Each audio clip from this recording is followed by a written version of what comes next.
ఇప్పుడు కేవలం 7999కే up to 10 kgs వరకు బరువు తగ్గి అధిక బరువు నుంచి వచ్చే ప్రధాన సమస్యలను దూరం చేసుకోండి. రైట్, సహస్ర హత్య కేసు ఎంత సంచలనమైందో తెలిసిందే. ఎట్టకేలకు ఈ కేసును ఛేదించారు. పక్కింట్లో ఉంటున్న 10వ తరగతి బాలుడే సహస్రని హత్య చేసినట్లు బ్యాట్ కోసం వెళ్లి అడ్డొచ్చిన పాపని తనతో తీసుకెళ్లిన కత్తితో విచక్షణారహితంగా పొడిచి చంపేశాడు.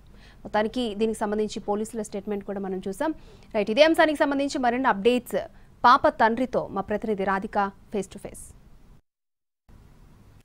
తెలుగు రాష్ట్రాల్లో సంచలనం సృష్టించిన సహస్ర కేసుకు సంబంధించి సహస్ర ఫాదర్ మనతో పాటు ఉన్నారు. ఒకసారి ఆయనతో మాట్లాడించే ప్రయత్నం చేద్దాము. అసలు ఏం జరిగింది ఆ రోజు? మీరు మధ్యాహ్నం బాబుకి బాక్స్ ఇవ్వలేదని స్కూల్ నుంచి కాల్ వచ్చిన తర్వాత ఇంటికి వచ్చేసరికి పరిస్థితి ఎలా ఉండింది? కాదు, నేను ఒక నాది వెహికల్ ఉంది అక్కడ, పాత నా వెహికల్ ఉంది. నా వెహికల్ రిపేర్కి ఉంది. ఆ రిపేర్ తీసుకెళ్దామని చెప్పి నేను మా షాప్లో ఉన్న పిల్లోని తీసుకొస్తుంటే ముసాపేట్ బ్రిడ్జి దిగుతుంటేనే టీచర్ ఫోన్ చేసింది. మా పిల్లోడు స్కూల్ టీచర్ ఫోన్ చేస్తే టిఫిన్ రాలేదు మీ బాబుకి ఇంకా అంటే, సరే అని అప్పుడే ఇమీడియట్గా కట్ చేసి మా వైఫ్కి ఫోన్ చేశాను. ఇంకా టిఫిన్ తీసుకెళ్ళాలంటే ఏం చేస్తుంది ఒకసారి ఫోన్ చేసి ప్రియాంక కింద ఉన్న ప్రియాంక మాట్లాడుతుంటాం మా వైఫ్తో. ఆమెకి ఫోన్ చేసి ఆమె ఫోన్ లిఫ్ట్ చేసి మా పైకి వెళ్ళి చూసిందట, డోర్ వేసి ఉంది వెనుక, ఆమె పైకి వెళ్ళి ఇక్కడ ఆడుకుంటుందేమో అంటే సరే అని చెప్పి నాకు ఇమీడియట్గా ఆమె ఫోన్ చేసింది. ఆమె తీసుకెళ్ళి డోర్ వేసిందంట, ఇక్కడ ఆడుకుంటుంది. సరే అని వెళ్తున్నాంటే 10-15 మినిట్స్లో వచ్చి చూసిన, అంతా స్ప్రింట్ చాలా సైలెంట్ ఉంది, కింద సైలెంట్ ఉంది, పైన సైలెంట్ ఉంది, ఎవ్వరూ లేరు. ఆ రోజు ఓనర్స్ కూడా బయటికి వెళ్ళిరంట, డోర్ లాక్ చేసి ఉంది. నేను డైరెక్ట్ పైకి వెళ్ళి చూసిన, డోర్ వేసి ఉంది.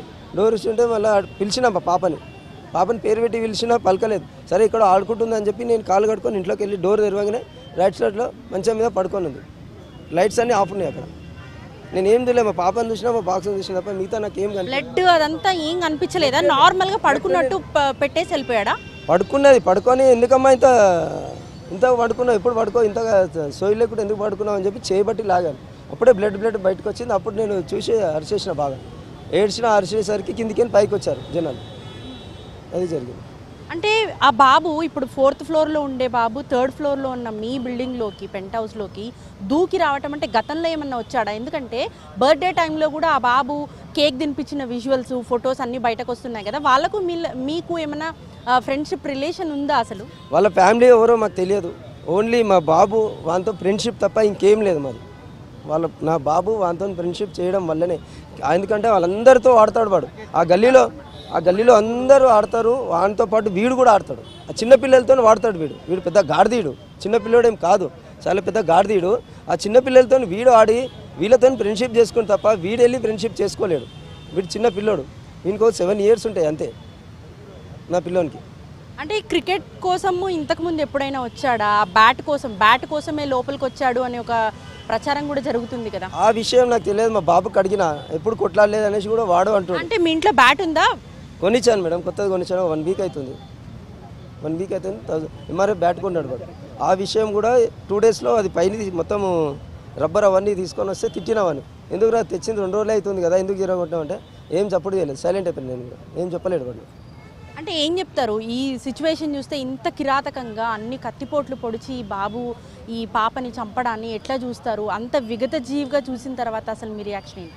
రియాక్షన్ ఏంది మేడం, వాడు ఉండదు. వాడు చాలా పెద్ద క్రిమినల్. వాడు ఒక నోట్ రాసుకొని ఎవడొస్తే ఎట్లా చంపాలి, ఎవడొస్తే ఏం చేయాలి, అంత క్రిమినల్ మైండ్ వాడిని ఉంచొద్దు మేడం. ఒకటే చెప్తున్నా, తల్లిదండ్రులకు కూడా శిక్ష పడాలి. తల్లిదండ్రుల సహకారం ఉన్నది దీంట్లో ఖచ్చితంగా ఉంది. దీని మాత్రము మీరు ప్రభుత్వానికి ఇదే కోరుతున్నాను. వాడు మాత్రము ఉండొద్దు. ఒకటే చెప్తున్నాను, నా పాపకు పడే శిక్ష వానికి పడాలి. నా కడుపు మంట చల్లారుతుంది. అది న్యాయం జరగాలి నా పాపకు.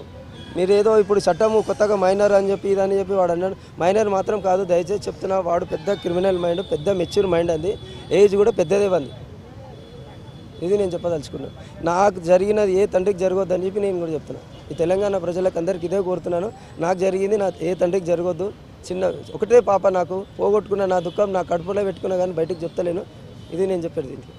అంటే ఇంతకుముందు ఏమైనా ఆ ఏరియాలో గొడవలు జరగటం కానీ, లేకపోతే ఈ పిల్లోడు దొంగతనాలు చేస్తాడని అట్లా ఏమన్నా తెలుసా? గతంలో కూడా అట్లాంటి ఎక్స్పీరియన్సెస్ ఉన్నట్టుగా చెప్తున్నారు గల్లీలో. లేదు, నాకైతే తెలియదు మేడం. గల్లీలో వాళ్ళకి తెలిసేమో, నాకు మాత్రం తెలియదు. నేను ఎక్కువ ఉండను ఇంటికాడ, ఇక్కడ కనుక్కోవాలి. కావాలంటే మీరు ఆ ఏరియాలో వెళ్ళి కూడా కనుక్కోండి నా గురించి. నేను ఎలా ఉంటాను, ఎలా ఏం చేస్తాను, ఎవరితో మాట్లాడతానా, ఏం చేస్తాను, మీరు కూడా కనుక్కోండి, తెలిసిపోతుంది. నేను ఎక్కువ అసలు స్పెండ్ చేయను ఇంటికాడ. ఏమున్నా నా షాపు, ఇల్లు, సాయంత్రం మార్నింగ్ లేవడం వెళ్ళిపోవడం అంతే. నా భార్య కూడా లేచిందంటే 9 కల్లా డ్యూటీకి వెళ్ళిపోతుంది. ఉండదు ఆమె. ఎట్లా ఉండేది మీకు పాపకి రిలేషన్ ఎట్లా ఉండేది? జనరల్ గా చిన్నపిల్లలు ఆడపిల్లలకి తండ్రితోనే ఎక్కువ బాండింగ్ ఉంటుంది కదా మేడం. ఒక్క నిమిషం అడుగుతారు. ఆ క్వశ్చన్ ఎట్లుంటుంది? ఒకతే పాప ఎట్లా పెంచుకుంటారు? తండ్రి ఎట్లా పెంచుకుంటాడు? మీరు ఆలోచించండి, ఎట్లా పెంచుకుంటారు తండ్రి? కొత్త కూతురు నాకు ఎట్లా పెంచుకుంటాడు తండ్రి? చెప్పండి, మీరే చెప్పండి. నేను నా పాప కేంద్రీయ విద్యాలయ సీట్ కోసం చాలా కష్టపడ్డా, సీట్ సంపాదించుకున్నా. నేను గౌరవంగా నా ఫ్యామిలీ అందరికీ చెప్పినాను, నా పాపకు సీట్ వచ్చింది చెప్పి గౌరవంగా నేను పెంచుకున్నాను మేడం. నల్లారుముదిగా నేను పెంచుకున్నాను.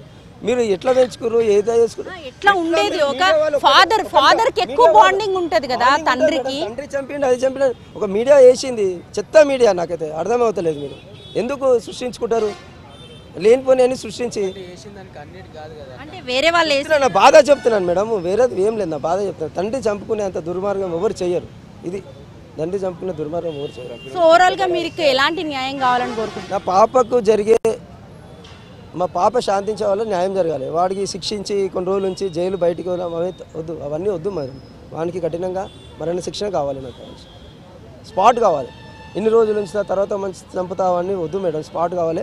పోలీసు వాళ్ళకు కూడా అదే నేను కోరుకున్నాను. అది చట్టం చూసుకుంటే కాదు, అది కావాలి. ప్రభుత్వానికి కోరుతున్నా, చట్టానికి కోరుతున్నా. అతనికి ఖచ్చితంగా ఉరిశిక్ష అన్న పెట్రోల్ వేసి తగలటెన్స్ మేడం. అది ఇంకొకరికి కాదు, వాడిని చూసి వేరే వాళ్ళు భయపడతారు. అది నాకు కావాలి. వాడిని చూసి వేరే వాళ్ళు పిల్లలు భయపడాలి. వాడిని చూసి ఇంకో పిల్లలు తయారవ్వద్దని నేను కోరుకుంటున్నాను అంతే. రైట్. సో చూస్తున్నాం కదా, సహస్ర తండ్రి తన ఆవేదనను వ్యక్తం చేస్తున్నారు. తన పాపకి జరిగిన అన్యాయం ఇంకొక తండ్రికి జరగకూడదు అని చెప్తున్నారు. ఇప్పటికే అనేక కేసుల్లో మనం చూస్తూ ఉంటాము. సో ఇట్లాంటి కేసెస్ రిపీట్ అవ్వకుండా ఉండాలి అంటే, తగిన న్యాయం జరగాలి అంటే, బాబు మైనర్ అని చెప్పి కొంత తప్పించే ప్రయత్నం జరుగుతుందేమో. ఎట్టి పరిస్థితుల్లో ఎవరైతే ఈ ఘటనకి పాల్పడ్డ వ్యక్తి ఉన్నాడో ఆ బాబుకి మాత్రం తప్పకుండా శిక్ష పడాలి అని చెప్తున్నారు. తన పాప ఆత్మ శాంతించాలి అంటే ఈ బాలుడికి సరైన శిక్ష పడాల్సిందే అని చెప్పి తన తండ్రి ఆవేదన వ్యక్తం చేస్తున్నారు. కెమెరా పర్సన్ ప్రసాద్తో రాధిక, NTV, కూకట్పల్లి.